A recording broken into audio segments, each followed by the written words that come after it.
Watch the clock, it's goal for Bolt, and again, he's done it again!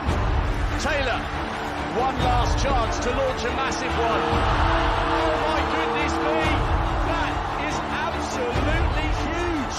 Watch the clock, it's so very, very quick. Watch it, it's 1:42.38. World leading time by a long, long way.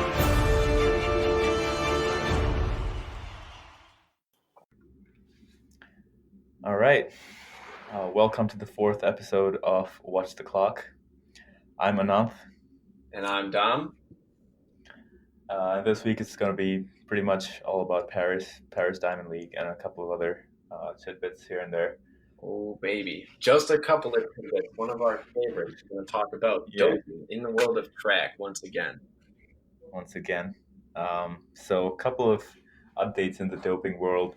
This first update is like really recent. So I think the news published it 2 hours ago or something.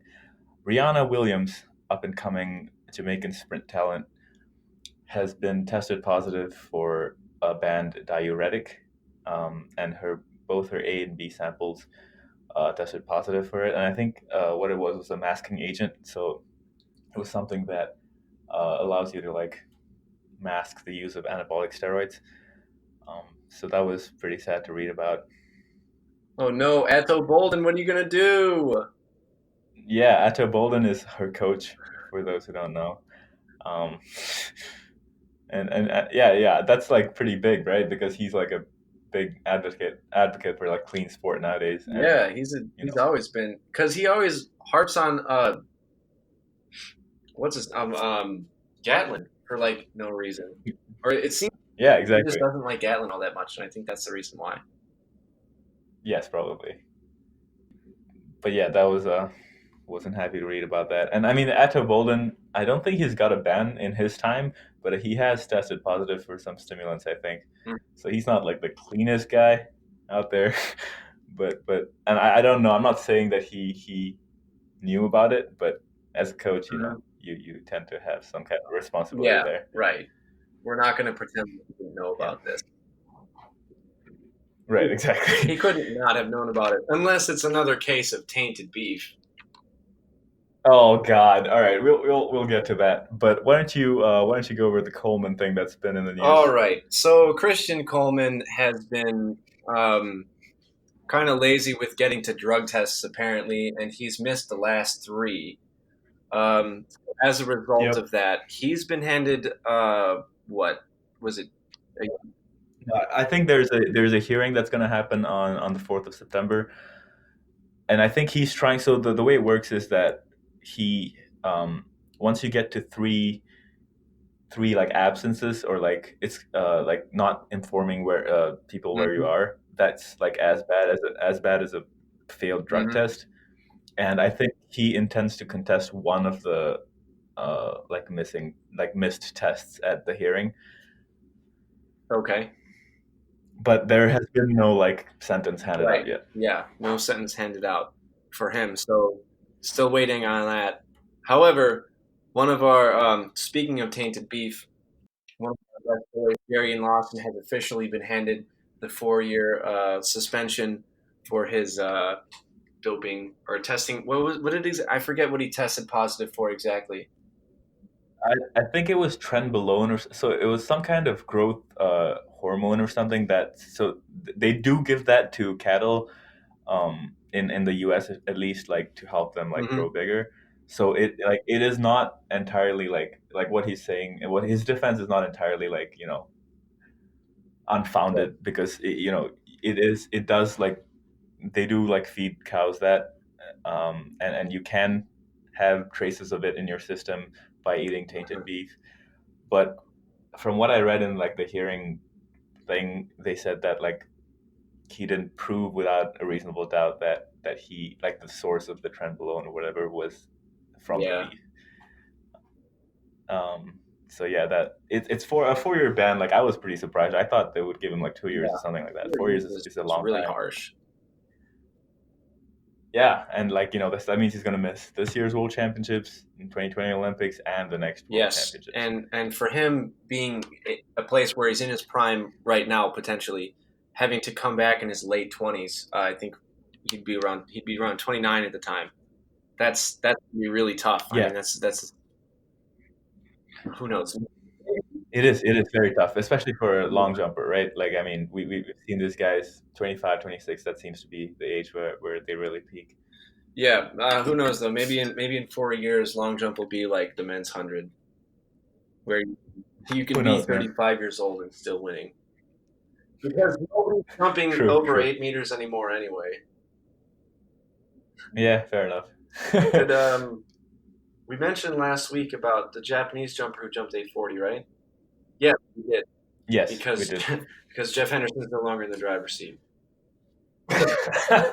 He definitely is. Yep, Yeah. the biggest thing that I'm concerned about. Yeah, I've got to agree with you on there. But anyway, yeah, that's seems to be like a lot going on in the world of doping and track. All right, so now that depressing stuff is out of the way, let's move on to Paris. All right, Paris was pretty surprising, honestly. Like I expected some good I agree. performances, but there were some like really big ones out there. So, Oh man, you want to just go straight to the big one? all right, okay, yeah, I would Go love to ahead. talk Yeah, about it. go ahead. Yeah, I'll let you do that. Okay, so men's triple jump. All right, this was always going to be a great Maybe. competition. We got Will Clay and Christian Taylor, right? And both of them have always been duking it out. And Will Clay has had a massive jump this season. He's jumped 18:14 at a random Very meet in impressive. California. So that's hard to Yeah. back up because like It really is. that's tough to Yeah, back and up like because he did it all alone. And then, oh man, what he did this weekend is spectacular. I'm sorry, you go ahead and finish it. no. Yeah, so after the 18:14, he didn't really jump anything close to that for a couple of weeks. So that, I was thinking in my mind, like, it was kind of a random meet out in the middle of nowhere. So like, who knows if he's going to do it again, right? Mm. And then Paris comes along. First couple rounds, nothing too special. He's jumping the 17:30s, and then he's in the lead with 17:39 in the second round. And then Taylor jumps 17:49, and he jumps 17:71 to retaliate. And then Taylor jumps 17:82, which at that point is already a meet record. I think the old meet record was Jonathan Edwards. So at that point, Taylor had already taken over Jonathan's meet record at 17:82, which is a great, it's a really far distance. And then Will Clay goes out to my 18:06. goodness, and what a jump it was! Did you see the video? I did see that. I saw the video a bunch of times. Of course you did. Of course you did. I mean, that hop phase, to me, the star of the show was his hop phase. Like, everyone's ranting about his jump phase, which is great because he's a long jumper. But his hop was just humongous. I mean, I'm certainly not the first person to talk to about triple jump technicians and that kind of stuff, but that was just a beautiful jump all around. Beautiful, beautiful jump. And then he started, like, dancing after that. Yeah. Oh, what a good standard Will Clay goofiness, wearing his backwards cap.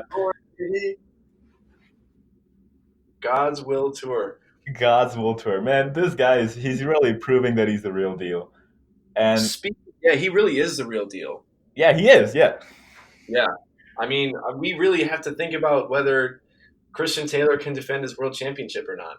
Yes, I mean, I am the hugest Christian Taylor fan, but honestly, at this point, I'm pretty worried because his performances have been good. 17:82 is nothing to to this, but he's been like kind of inconsistent, and his technique just doesn't look as refined as I remember it being when he jumped 18:21, and he did get married this year, which I'm sure he took some time off there to spend some time with his wife.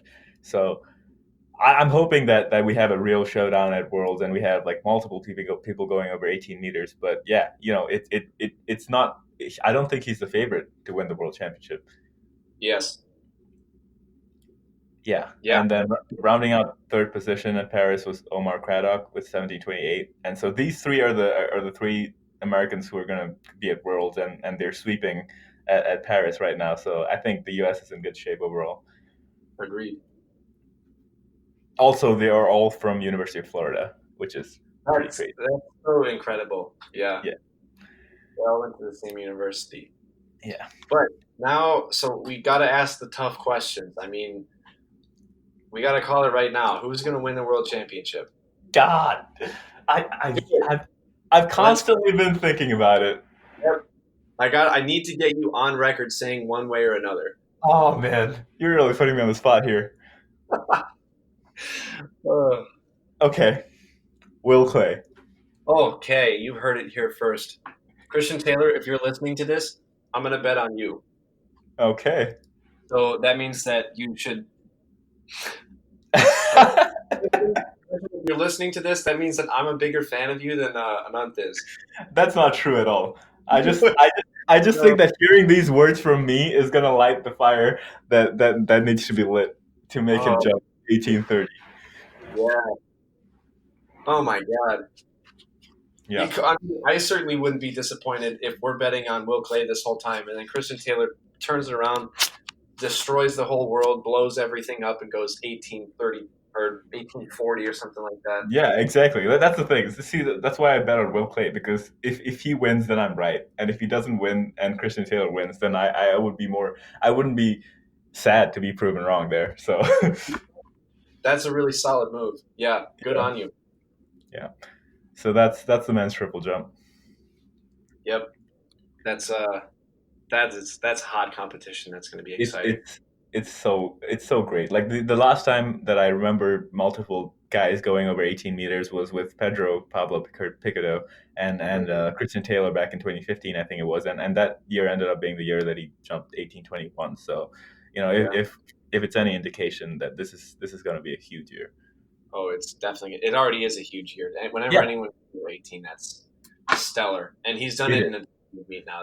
That's just so impressive.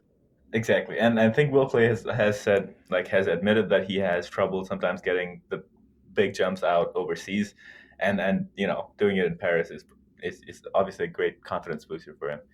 Yeah, for sure. Yeah, I mean, he is in the shape of his life right now. That's just fantastic stuff. He truly is. Yeah, so that was Paris. Oh yeah, and speaking of the triple jump, one of the greats, Teddy Tamgo, has formally announced his retirement. Yeah, I did read about that. Good for him.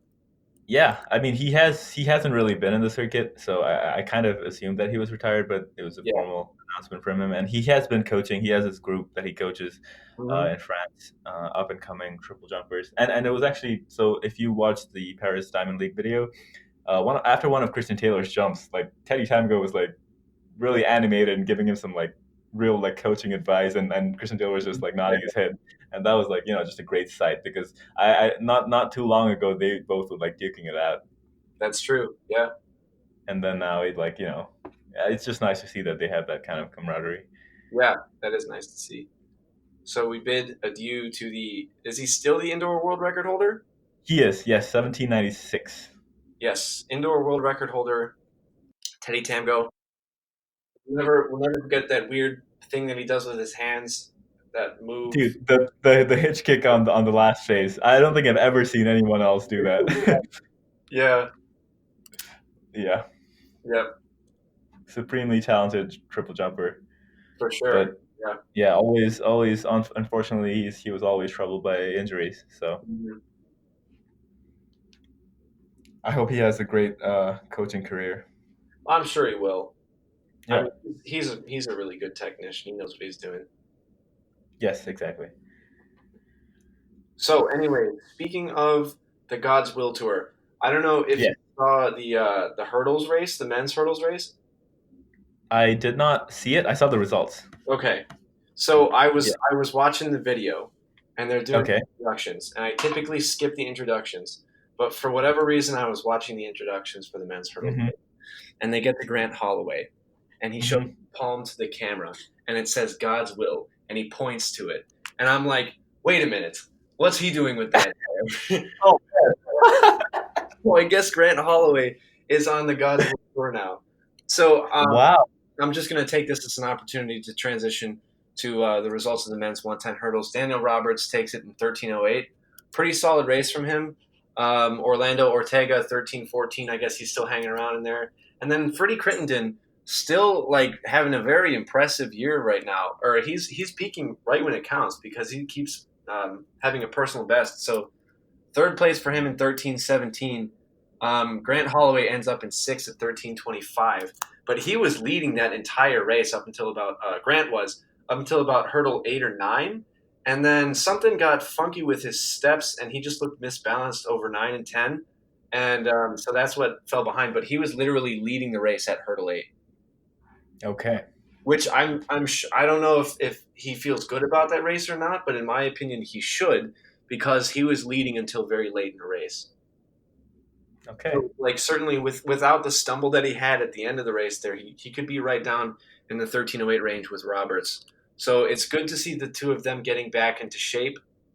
What with the Diamond League final coming up, I'm not sure whether they're in that or not.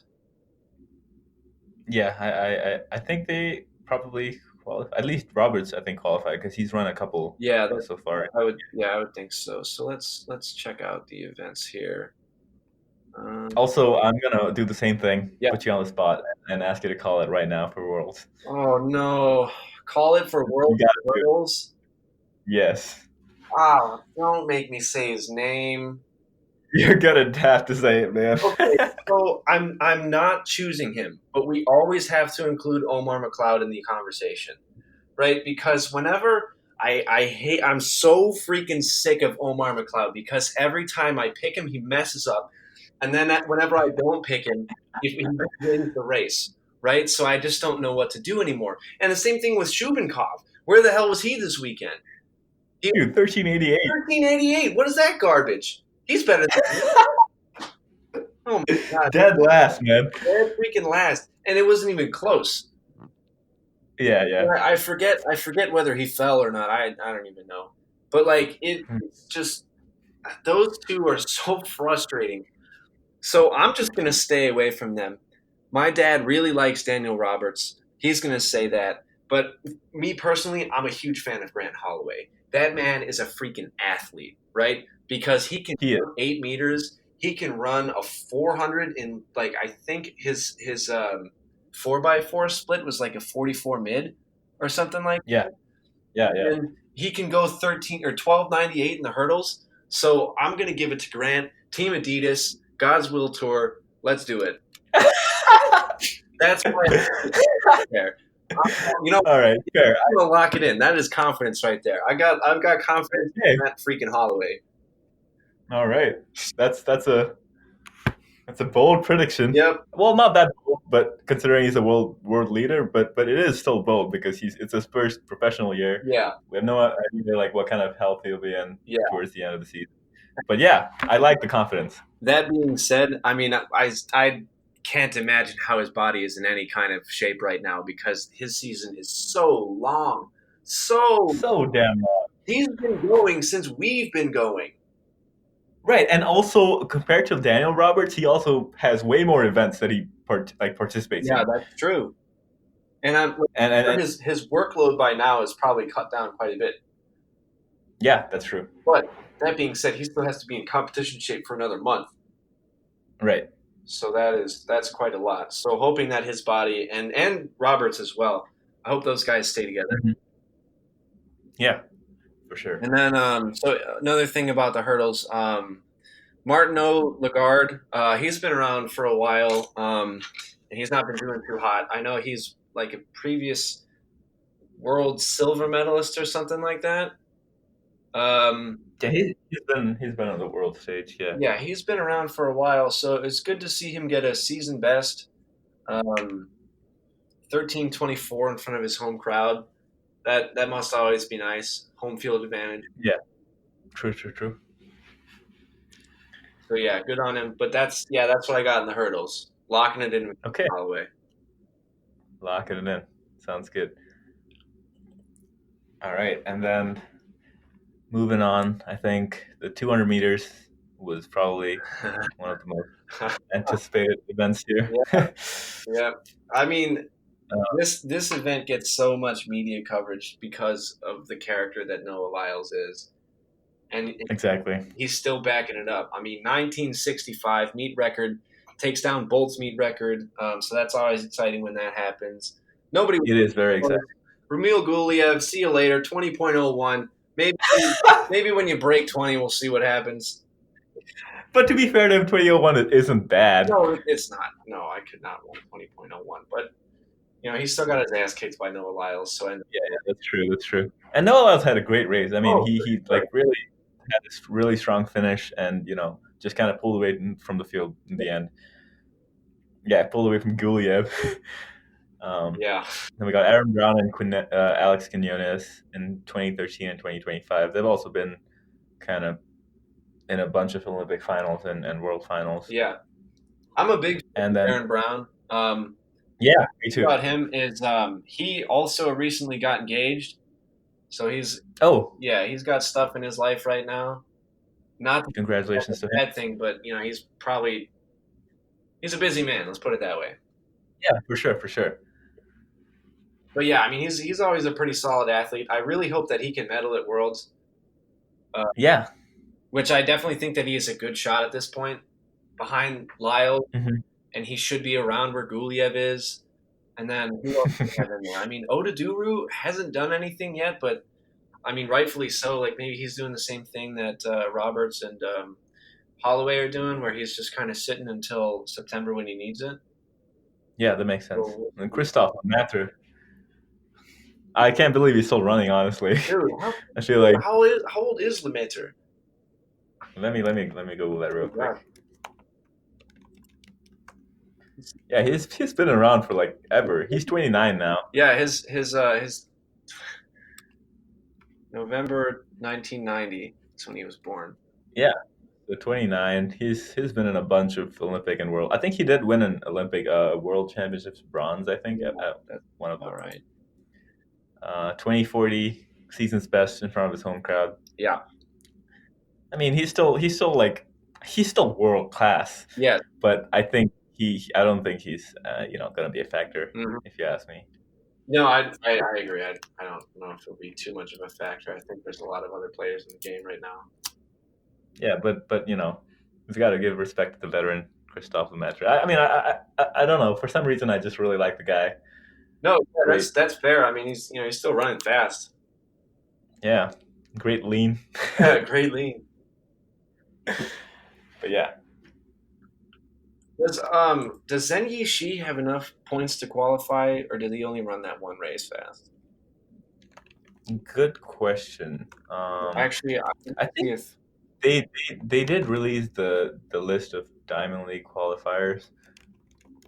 So I'm not sure about that.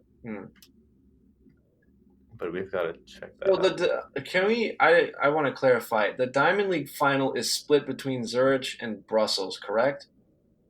Yes. And so when is Brussels? Brussels is 6th of September. So why are they a week apart? I don't know. I think it's probably just because they don't want to do all the events on one day. And, if they have it on the same day, then it's going to be on the same day at different locations. Then it's going to be, people are not going to have to choose. Uh-huh. But yeah. Okay. So this Diamond League final, then this is for all the marbles. Like the one that's Zurich that's coming up in a couple days. Yeah. This is for points.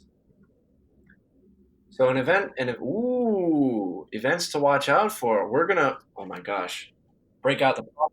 We've got intermediate hurdles to watch. Oh, dude. Oh, baby. Dude, we got the three of them coming in hot. It's time. Yeah, it is. And why don't you talk about real quick what happened this weekend on the 400 Yes. hurdles? Okay. So we once again, Carson Warholm put everyone away very handedly.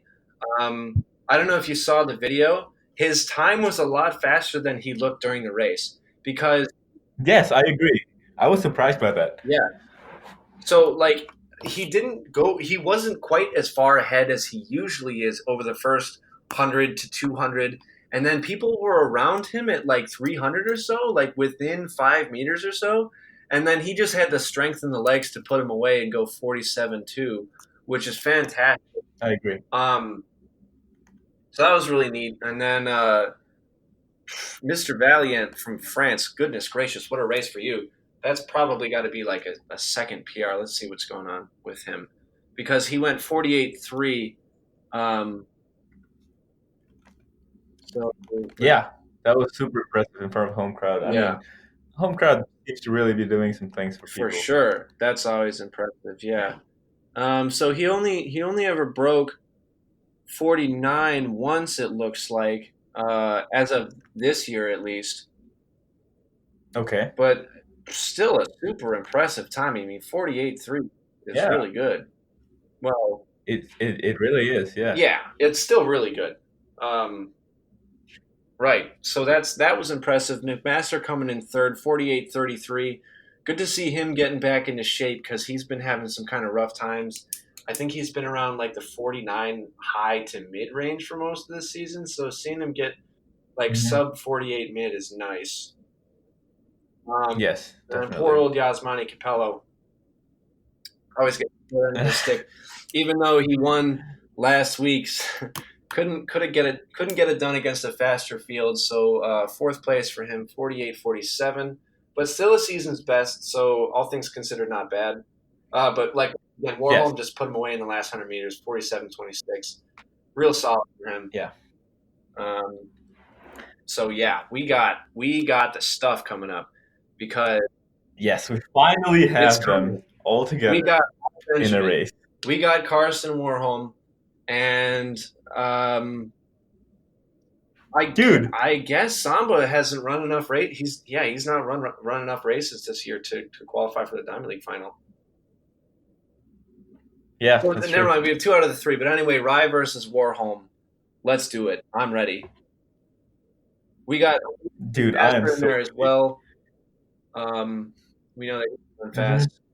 TJ Holmes has run fast in the past. He also ran a 48.58, so good things. Let's do it. I'm ready. Dude, I think it's going to be a big race. It's going to be, we finally have 2 of them head-to-head. It's going to be great. And then we'll have all 3 of them at World, so that will be even greater. And then, of course, juicy race on the women's side as well. 400-meter hurdles women. We've got, from the United States, Shamir Little, Sydney McLaughlin, Delilah Muhammad, and Ashley Spencer. So some big names. And then, of course, Geneve Russell's in there as well. But mostly a competition of between Americans, in my opinion.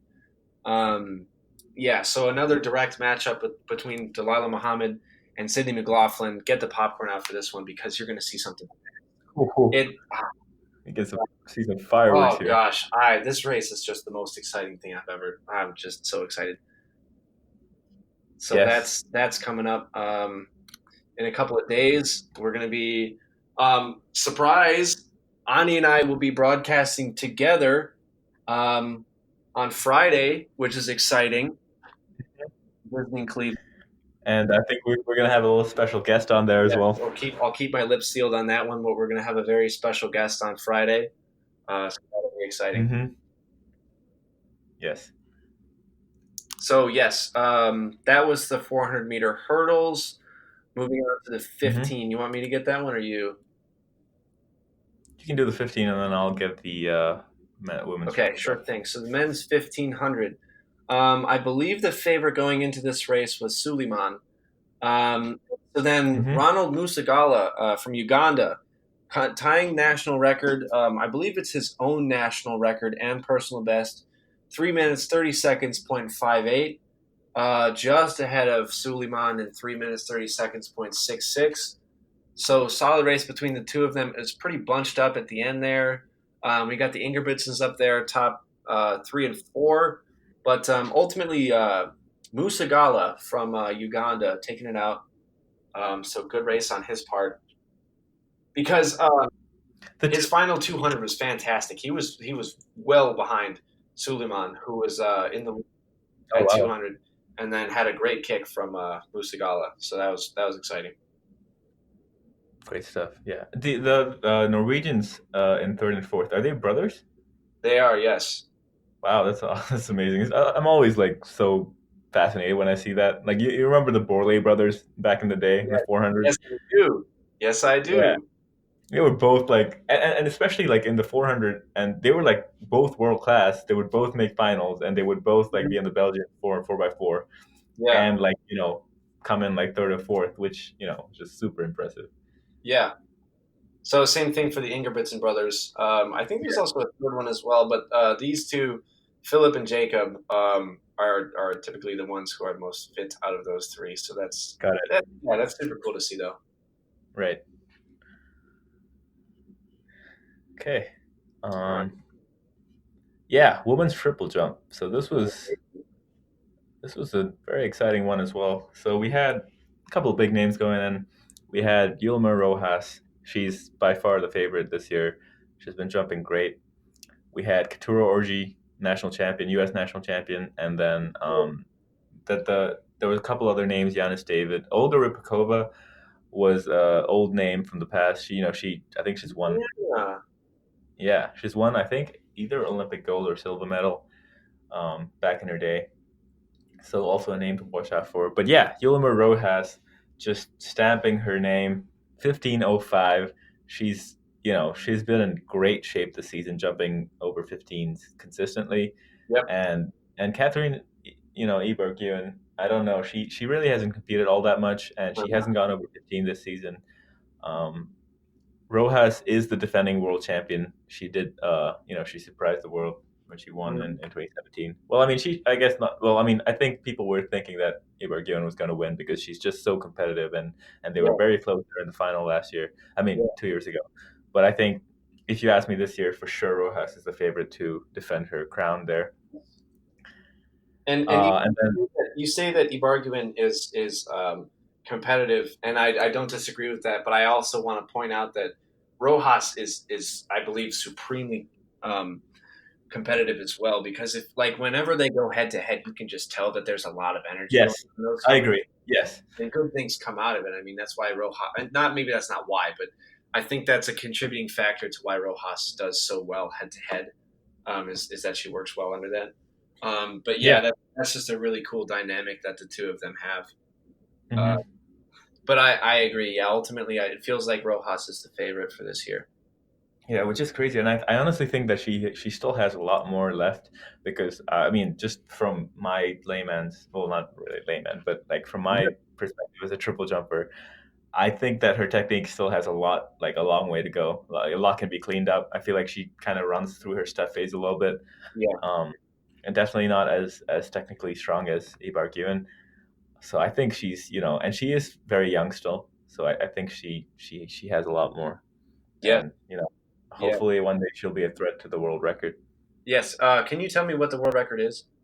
I am pretty sure it's in the 1550s. Let me just look that up real quick. All right. Yeah, I mean, certainly if she's going 15:05 at just her average meet. Yeah, it is exactly 1550. 1550. That's pretty far, but yeah, I feel like very far. I definitely feel like she could touch that. Yeah, I think so too. I mean, I think with a much more cleaned up technique, she could be up there. Yeah, very. Yeah, and then Katuro Orji won the U.S. National Championships about a month ago, and then 1472 personal best for her, which looks like she's peaking just in time.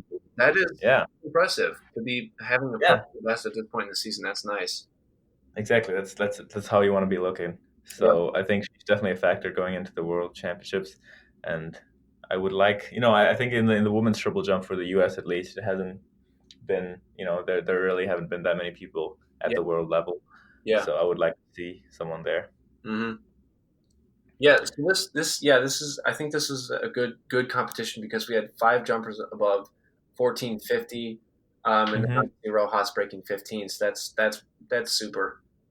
That's good. Yeah, and especially she didn't really even have someone too close to be pushing her. So she kind of jumped 15:05 all alone, which very impressive. Yeah. All right, so that sounds like women's triple. I'm going to move on to men's steeplechase, if that's cool. Yep, sounds good. So this one, in my eyes, was kind of never in doubt. El Bakali was in control the entire race. Held his own at the end against Ben Keegan, who made a very valiant effort in the last 400. But ultimately, it was Bakali who came away with the win, 806.64 to Keegan's 807.09. And then rounding out the top three from Ethiopia, Lemecha Germa at 808.63. So I was watching this race, and it was really interesting about they were all really close the first couple of laps, and then things spread out quite a bit after that. I just think that that's an interesting perspective on race strategy in terms of like a distance race, right? Because it looked like Bakali was trying to push the whole race, which leads to good results for him.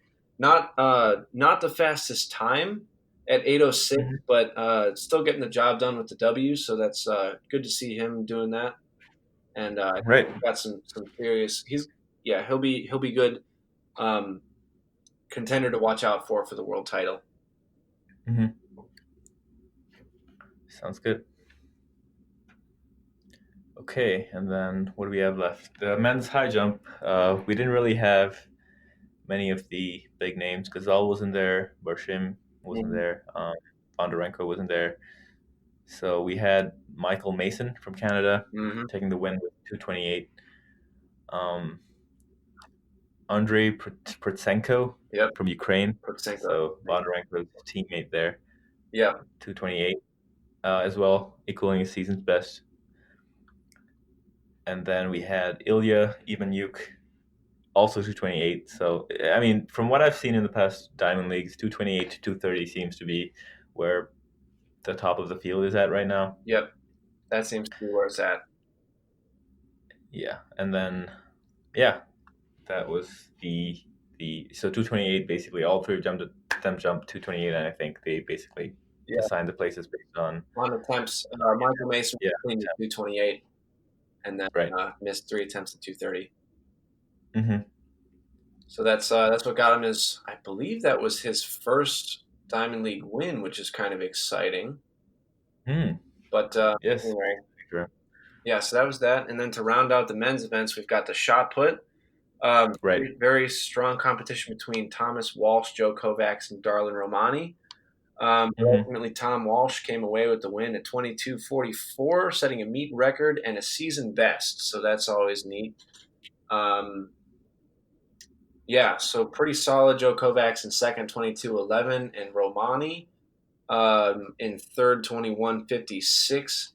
So once again, not the farthest of throws, but I mean, considering like. It's over 22 meters. That's a far throw. But exactly. 22 is kind of the benchmark for a good shot put throw, and we had a couple of people over there. Yeah, me personally, I'm always looking for 23s because I need them to push 23s because I need that world record. I'm still so hungry for world records because yes, that's true. We're getting down to crunch time. That's true. Not that I'm. I think. But so I don't know. Did Kevin Meyer, was there like a decathlon or something happening at Paris? There was a triathlon. So triathlon. Okay. They ran 3 events. They did the shot put, the long jump, and the hurdles. I see. Okay, because Kevin Meyer, why I said Kevin Meyer when you were talking about this was that I was seeing a video that he posted, and it was basically a compilation of those 3 events, and he was super excited after his shot put, so I think that was like pretty big for him. I think that was indeed a personal best. Yeah. Okay. Yeah, I think he threw 1940 or something like that. Yeah, that was an all-time personal best for him. Yeah, he kind of went wild after that. The shot put. What'd you say? 17:08 for him in the shot put. Oh, 17:08. Sorry. Yeah, all-time personal best. Okay, got it. And then also, I think he went a personal best in the hurdles as well, if I'm not mistaken. Okay. Let's see. 13:55 from him in the hurdles. That's pretty quick. Wow, yeah. It is quick. Especially given that freaking, what's his name? Shubankov is running 13:88. Shubankov, yeah. By a sizable margin. Right. Yeah, so that's pretty impressive. Very comfortably. So yeah, Kevin Meyer very comfortably winning. He won all three events like overall. So very comfortably winning the triathlon. Um, Is this something that they do frequently in the Diamond League? I've actually never I seen it. don't know, but I do. I was actually reading something, and it was an opinion piece about how it would be better for the sport to get more multi-event guys involved in more, well, not just guys, but also like more multi-event athletes, including men and women. Right. More involved in more Diamond League meets in not only triathlons but also like Pence potentially, and then just a few open events like what happened last week in the women's long jump. That was some stellar competition from some heptathlons. Right. Exactly. And so yeah, just getting them more involved would be good for the sport. Just to get them exposure to individual events, and then also just to get people exposed to multi events more, just because there's not many chances to run the deck or the HEP. Yeah, I agree. I would like to see that for one. So yeah, I certainly would would be very interested in the multi event competition. So yeah. Yeah. Um, but yeah, that rounds out the men's events at the Droplet. So you want to do the women's 100?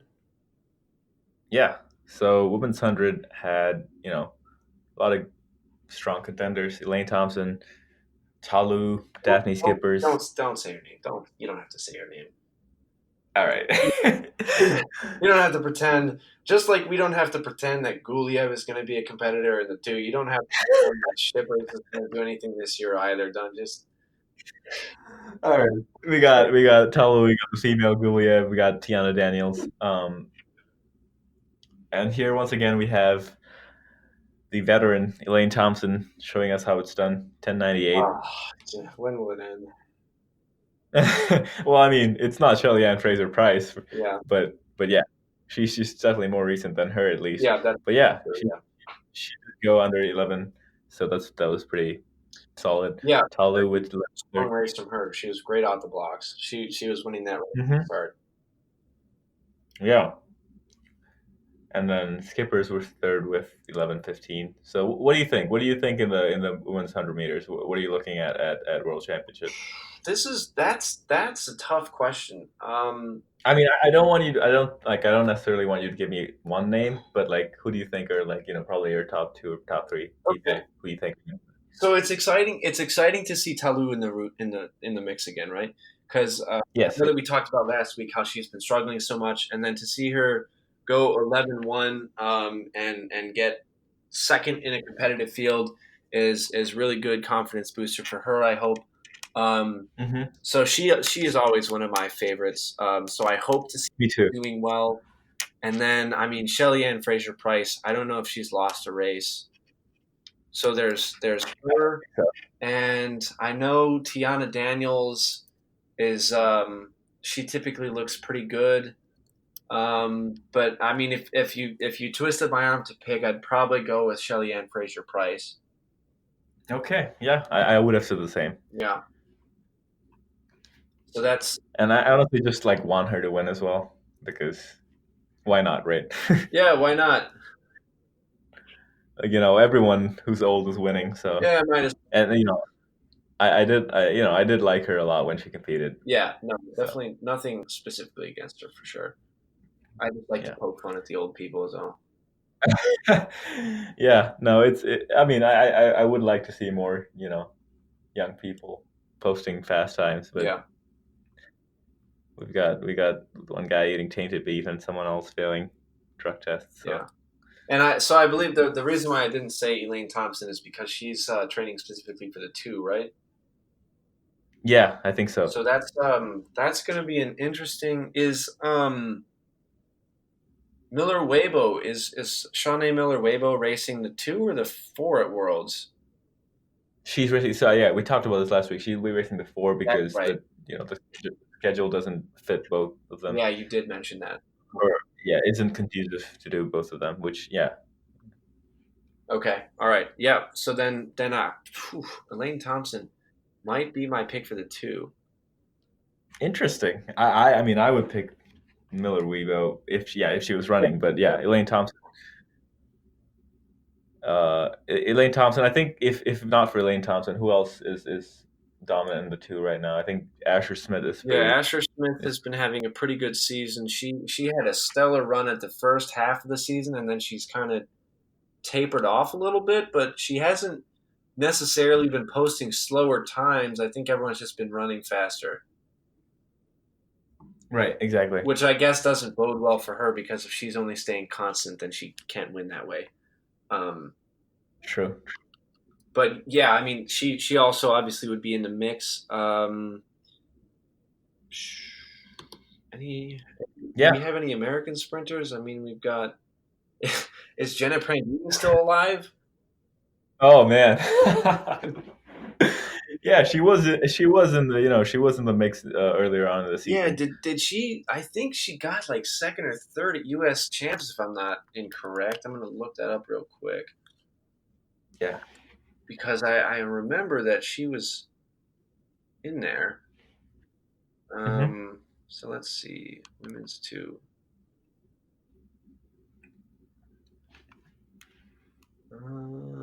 Just kidding, she didn't make the final. So Desiree Bryant won at USATF in 22:47. Jenna Prandini did not even make the final. So I guess goodbye to her.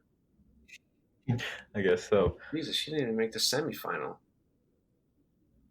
She didn't even run at USA's. Never mind, I must have been thinking of someone else. But anyway, she was in a Diamond League meet, at least I think. Yeah, for sure. I definitely remember her name coming up earlier in the season. I still wouldn't pick her to win. I don't think that she is going to be Smith or Elaine Thompson, but always good to throw Americans in there. And then of course Desiree Bryant has been having a pretty good year as well. So that's true. Nice. Yeah, I mean, if I had to pick, I would definitely go with either Asher Smith or Elaine Thompson. But I think, I would give the edge to Elaine Thompson just because she has more experience at that elite level, and I think she can get it done. Yeah. Well, maybe I'll make that exciting bet against you then, because I like betting directly against you. Okay. Yeah. Like I might, under the surface, agree with you that I think Elaine Thompson, having the experience, is probably going to pull it out, but I'll root for Asher Smith. I've liked her all season, so yeah, and it's definitely not a bad choice. She did. I think she did beat Elaine Thompson last week, or she came in second to Miller Weebo, so she's a good pick for sure. Yep. And then women's events, we have the 800. Yep. Also got the 4 as well, but yeah, the 800. Oh right, yeah. So in the women's 8, I think the favorite coming into this one was Natoya Gould. She had the fastest PR. Ended up getting beaten out by Hannah Green, who had a very stellar race. Looked like a pro out there. I think that she was in first for most of the race. She led it for most of the race, I believe. Do you know if she's on the team for Worlds?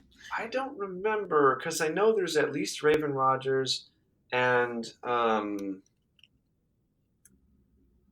blanking on her name right now. Aji Wilson. Aji Wilson. So there's those two, but other than that, I don't remember whether Hannah Green.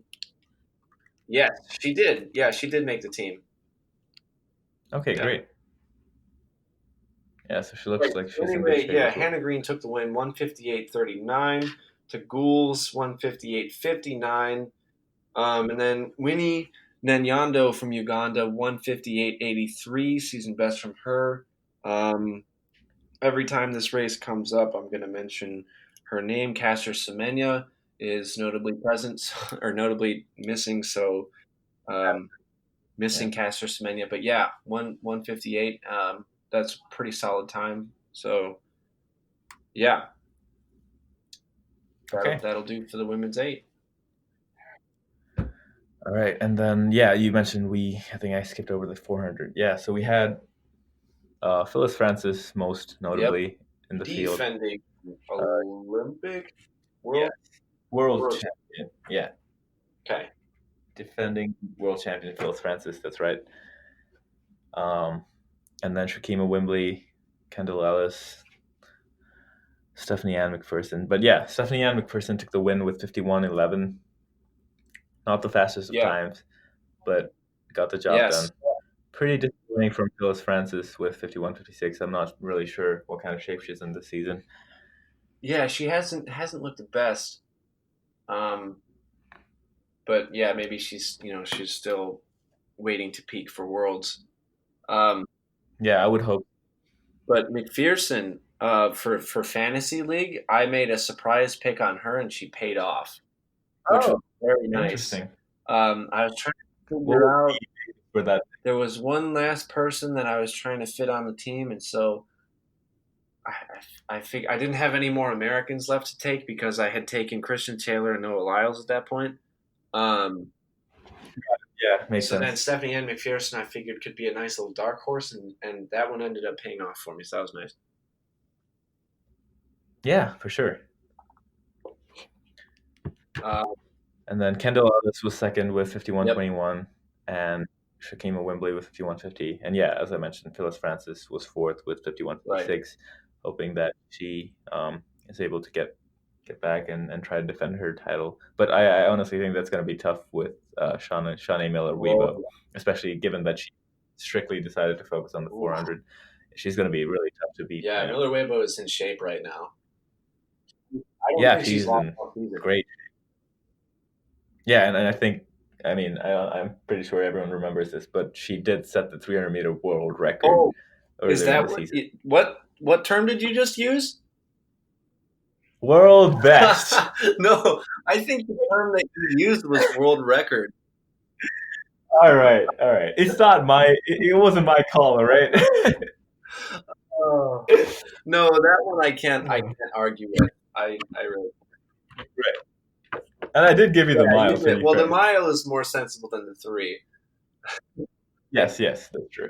But yeah, she did set the 300 world lead.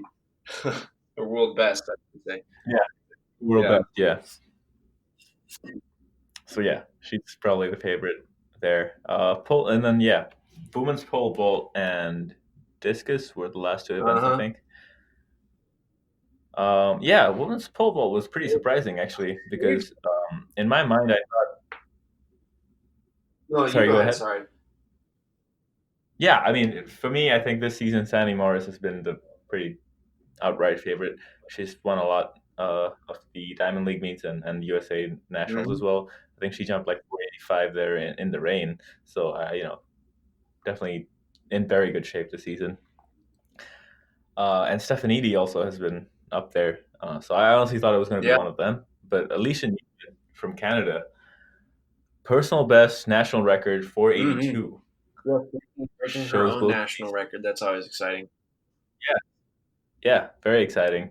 And I haven't seen her at the top for a while. So it's nice that Sandy Morris and Stefanidi have some competition. Great competition from not necessarily a new face, because I know that Alicia Newman's been up there, but yeah, certainly good to see someone else on top, because Sandy Morris has kind of been the favorite all season. I was so close to picking her over Christian Taylor. I have no idea what compelled me to pick Christian Taylor. Well, not necessarily, but I just it has felt like Sandy Morris has been a more assured bet all season. Yes, agreed. Especially given that Will Clay was also in the triple jump. Yeah. Yes. What possessed me to make that? But yeah. So it's just interesting to see that in a competition between Stefanidi and Morris, to see one of them not come out on top is interesting. Exactly. Spice to things. Yeah. And then Jen Sur was didn't really know she no marked, so I'm not sure what happened there. Hopefully she's not injured. I don't know. Did you see the whole No, I have not seen the whole video. Only a few highlights. I saw Alicia Newman's jump, and then I saw where Sandy Morris went out. Right, me too. So I'm hoping Jen Sur is fine, but it looks like she didn't really get a mark there. Yeah, maybe she just was having an off day. I suppose that Yeah. happens occasionally because it looks like she came in at relatively where her opening attempts usually are. Hmm. So yeah, I mean maybe just feeling a little out of it. Who knows? But yeah, Yeah. hoping the best for her. Fair enough. Fair enough. I can't talk about women's disc because You've got to, man. Please go ahead. All right. So we've got the usual suspects: Sandra Perkovic, Dania Caballero, and the Chinese athlete Bin Feng. So it's always these three basically throwing punches, exchanging, Diamond League wins. And it looks like, honestly, like it looks like for the past couple of meets, it looks like the Cuban has come on top. I want to file a missing persons report for Yamei Perez. What the hell happened to her? I have no idea. Because she's been on top all season, right? Like she threw like a 69 or like 68 or something like that earlier in the season. She has. And she won last week. So yeah, not sure. Just this week, I'm guessing. And then she got absolutely destroyed. She's like nowhere near the top. It must have been a different person throwing the disc. I don't know what. I don't know what happened. She got smacked. Oh. Yeah. So like literally nowhere. I mean, she's 10 meters, almost 10 meters below her, like where she usually throws at. So I'm really hoping it's not an injury. I don't know. So I'm looking at the attempts now. She had 2 fouls and then a 60.96. So maybe she was just trying to be conservative on the third throw, try to get to finals because they only take 8 to finals. Yeah. So that could be it. But it ended up just she didn't make finals. So maybe if she had gotten 3 more throws, it would be a different story. But she just got smacked. She got, what did I say last week? She got tenderized, seasoned, and pan-freaking-fried, man. That's exactly what happened. So, but I mean, I think it's a one-off. I'm hoping it's a one-off. I think so as well. Because she has been throwing really well all season. It's not as if she had one or two like good throws. Just she has been throwing consistently well. So as long as she's healthy, I think she will still be. I agree with that. Yeah, and I think that brings us to all the Diamond League events. One other thing I want to talk about is the men's pole vault. Yep. I was gonna. So Sam Kendrick's getting it done when he doesn't need to. Just exactly. He gets it done when he needs to, and when he doesn't need to. He's just a consistently good vaulter. So, 6 meters, tying what I believe is his own meet record. Not sure, but anyway, 6 meters from him. Second place, Augusto Dutra at 580, and then Emmanuel Corrales at 570. So Sam Kendrick's well on his own, up top at 6 meters. That was exciting. And then did you see that Mondo also went 6 meters this weekend as well? Yes, I saw that. In a Very Norwegian exciting competition, or a Swedish competition. Mm-hmm. Yeah, I'm not sure why he didn't participate in the Diamond League. Maybe he just wanted that home ground advantage because obviously it was working for him. Yeah, for sure. Yeah, so good things from Kendricks and Mondo this weekend again. Pole vault is going to be exciting because I'm going to put you on the spot again. Who you got? Dude. You got Kendricks. Yep. Yeah, I don't think Mondo is experienced enough. I think he's a very talented vaulter, but it is his first professional year, so I think he's gonna take a while to be able to win a world title. And I think Piotr Lisek, I don't know. He was really good early in the season. He hasn't really competed after that. So I don't know. He could win, and that would be absolutely insane. He's waiting to bring the gun until the event. But then, maybe he is. But I mean, my favorite is Sam Kendricks because he has consistently jumped over 6 meters, even when the competition isn't Yep. really great. So I think he's in really good shape, and I think he's going to Let's do it. not forget that also competing this weekend in Zurich is the defending Olympic champion. Can you name him?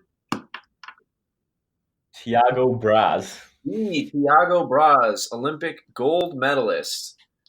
out of nowhere in 2016. Right. Talk about Uh, home field advantage at its finest. wow, that was probably the biggest example of that could ever, Yeah, I agree. at the Olympics, going like I think 10 centimeters above his personal best in the pole vault. Yeah, Just absolutely insane. yeah. Well, but on him though, he's jumped 592 this year, so like he's reasonably still within the mix. True. But yeah, big names include Mondo, Kendricks, Peter, I guess Lavillenie if we want to. Yeah. I think let's give him the respect of putting him in there, but let's not kid ourselves that he'll actually win. Thank you. Yeah, that's a really diplomatic way of putting it. Yeah. And then also Lysak's teammate Paweł Wojciechowski, Wojciechowski. Paweł Wojciechowski. He'll be in the mix there as well. So interesting, really exciting pole vault stuff coming up. Mm-hmm. So that's good. Exciting things, but yeah, Sam Kendricks, consistent class act all the way around. Yes, agreed. Yeah. So, one of my overall like just favorite athletes and like just favorite guys. Yes. On the circuit, he seems like such a nice guy, and I I want to be his friend. Yes. I follow him on social media, and I like every single one of his posts. Right? And yeah. Great not just because I want to like it. It's just because like it's good content. It's like videos of him pole vaulting, and it's like him having fun with like his coach or something like that. Or it's just great content. He's such a likable guy. Speaking of great social media content, let's talk a little bit of what Kevin Myers has been up to. Kevin Myers. So, just a day or two after he, I don't know if it's like any kind of world record in the triathlon, but after a stellar performance in his triathlon, decides to go to the beach. So go ahead and try to describe this one. Yeah, it's honestly something you really got to watch. So if you got a second, go to Kevin Myers' Instagram and look at his story. But he basically found some sort of like downhill sand dune sort of situation, and he did a long jump like off the top, and then he obviously had a shit ton of airtime because it's going downhill, and then he landed probably in my like best guess probably like 10 or 11 meters like downhill in the sand with a full landing.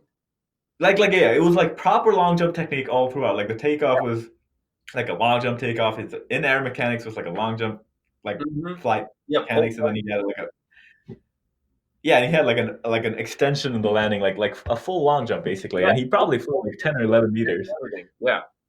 Yeah, and honestly, like a 30-degree angle downhill. Yeah, exactly. Which I mean, it takes a lot of balls in, especially when you're like in season, gearing up for world championships. Yeah. What is he doing? and then he posted a picture right after that, which was literally him on the same thing, but going the other way with like a Superman pose.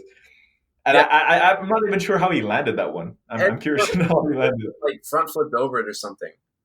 Probably, but yeah, this guy just does not care. Hopefully he was fine after that. But yeah, I just found it super surprising and funny that he was out doing all kinds of shenanigans. Yeah.